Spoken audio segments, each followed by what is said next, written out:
Speaker, I wish to yield 3 minutes to the gentlewoman from Missouri, Ms. Hartzler, who was very helpful in adding very important language that strengthened this bill. We yield 3 minutes to gentlewoman Ms. Hartzler.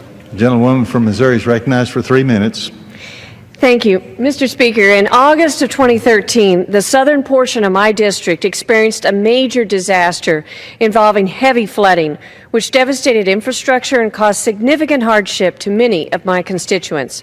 Unfortunately, the federal recovery efforts to this devastated region added insult to injury.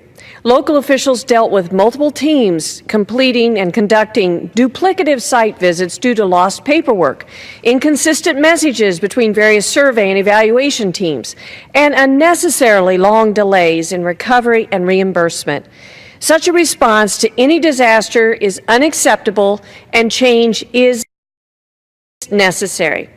Last year, I introduced a bill to address the shortcomings of the FEMA response to the 2013 flooding in my district to ensure future disaster recoveries in Missouri and elsewhere are as painless and efficient as possible.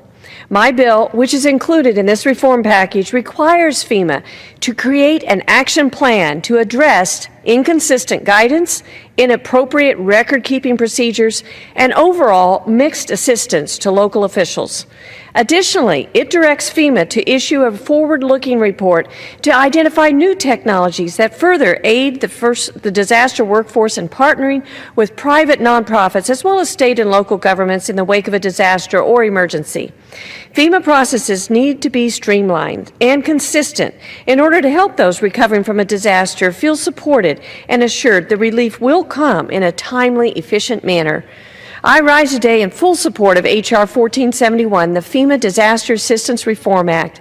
Making sure federal agencies have the proper oversight and resources they need is an important function of the U.S. Congress, and this 3-year reauthorization is a shining example of a bipartisan, common-sense effort to make the people get the help and assistance they so desperately need in times of crisis.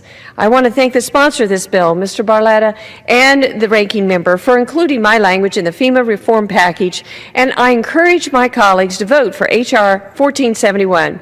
Mr. Speaker, I yield back the remainder of my time.